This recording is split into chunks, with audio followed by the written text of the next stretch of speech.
Potatoes are probably one of the cheapest and most delicious things that you could ever have in the entire world. And I always have potatoes around, but sometimes I get bored of just like roasting potatoes all day. It gets very old, so we are going to spice it up. Actually, we're not using any spice. The whole idea of this video is to show you 10 creative ways to just use patatskis. We're going to also add oil, salt, and pepper, which most people have. And we are going to top it with some garnishes just because it's going to get a little boring if you're just looking at brown potatoes every single give you some time. color. But the actual recipe is just a potato, salt, pepper, and oil. Yes. And then you get a little bit of zip. Here we go. Zip. The deviled egg potato. This is a new one. This is unique. So deviled potato. The deviled potato. We've all seen the deviled egg. It's great. You have two different textures. You take out the actual egg yolk and you mix it around with stuff. We're going to do that with the potato. I use Yukon Golds because they're nice and they're almost egg shaped, the size of an egg. I boiled those off until they're very soft. That's important because you need to really mash that inside. Run them under some cold water so they cool down just a little bit. Slice them in half and then start scooping out the inside. Get as much inside as you can possibly get out. That's your egg yolk right there. That's your egg. Then we're going to take our little crispy shells, our egg white. They're not crispy yet. They're not crispy. We're going to take our egg white shells and we're going to throw... You're confusing the hell out of you. Egg white shells. You're going to take the potato Then we're going to take the potato that's been scooped, and this is going to be our egg white, so we need some texture. We're going to get a little bit of oil on there, salt, throw them back in the oven and get them crispy. In the meantime, we're going to take the inside potato and just add some oil, salt and pepper, a little water if you want it extra creamy and smooth, and just mix it up. And that's sort of your egg yolk deviled egg mixture. Throw that mixture into a piping bag, or I just used a little plastic bag and snipped off the tip. Take your crispy potatoes out and just start piping those in.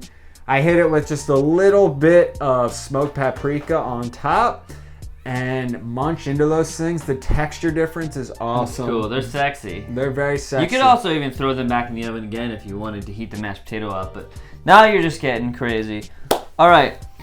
Everyone has seen the baked potato. Wendy's didn't make it famous, but they made it cheap and delicious for old people. So that's the...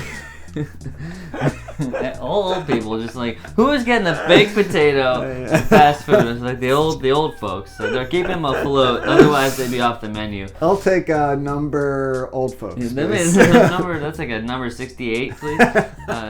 They skipped like 40 numbers. So we've all seen the baked potato. You throw it in the oven, you bake the potato, and that's exactly what I did, but I wanted to go extra crazy. So what I do is I do the double bake. I kind of wrap it up in tin foil, I toss it in the oven, let it bake until it's fork tender. Then I cut it and then kind of squeeze it open a little bit and use a fork to kind of mash it around. And what this is doing is it's creating lots of surface area. Put some oil, salt, and you can even put a little pepper on there. And then bake it in the oven at, first I did like 400, and then you can kind of jack it up to 425, 450. So then what's going to happen is it's going to get crispy. So now you're not just getting the soft potato, you're getting the crispy on the top, the soft and all of those crevasses that you made when you mashed it up, that's extra crispiness. That's extra, the more crispy crevasses, and then you load it up because it's a loaded baked potato. We have the sour cream, bacon bits, little scallions or chives just sprinkled on, and then you've got a more textured baked potato. It's the same thing, but just more textured. The McDonald's hash brown. One of my favorite things to get as a kid. Everyone likes the McDonald's hash brown. It's nice and cute. It's a little package. You dip it in ketchup.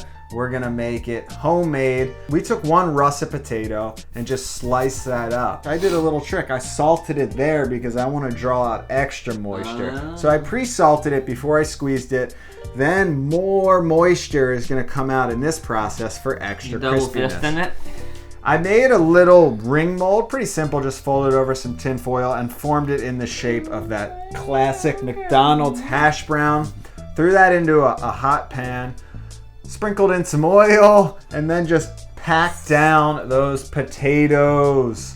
When it starts to get pretty crispy on the bottom, around 4 or 5 minutes, we're gonna just remove the ring mold and then flip that thing over. It's like potato surgery. Just very carefully remove it, snip the tip. You should probably spray your ring mold because you'll run into issues if you don't. Then just cook it on the other side until it's nice and crispy.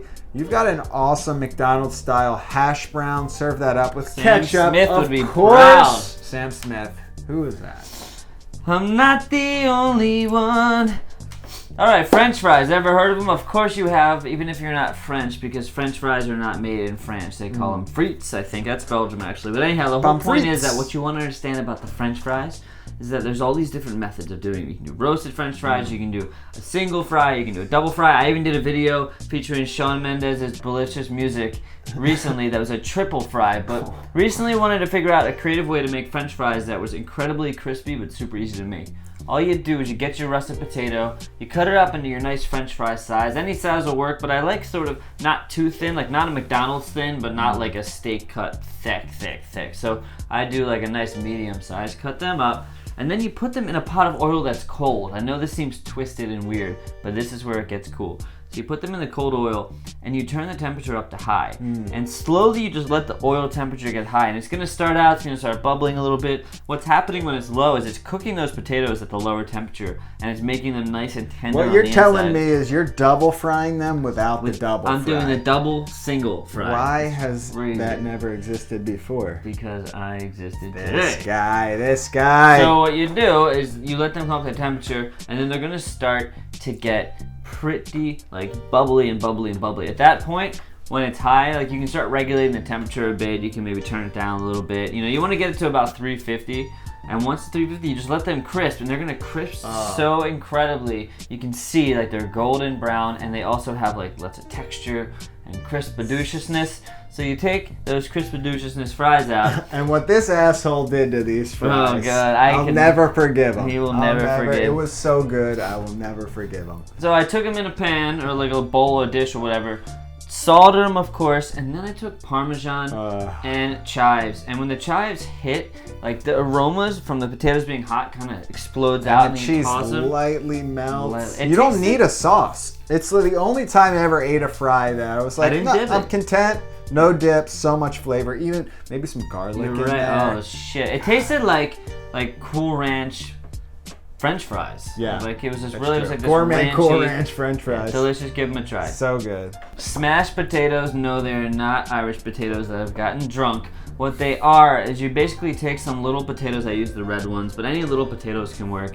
And boil them just till they're nice and fork tender. And then you just lightly smash them with a fork. You don't want them to fall apart, but you also want them to go down. And what's happening? Those look pretty falling apart. Some of them feel like we're doing a lot of stuff today. I kind of got lost in the mix. Happens, friends. It happens. So I squished them down a little bit, but you want them to break apart because when they break apart, you're getting that extra surface area.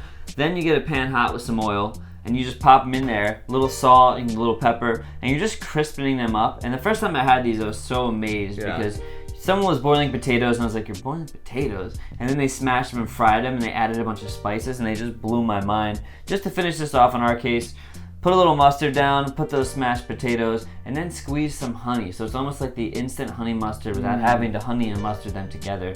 Delicious. Definitely an ongoing theme is more surface area, more crevasses, more crispiness. Yeah, a lot. You're gonna learn a lot about what to do with potatoes.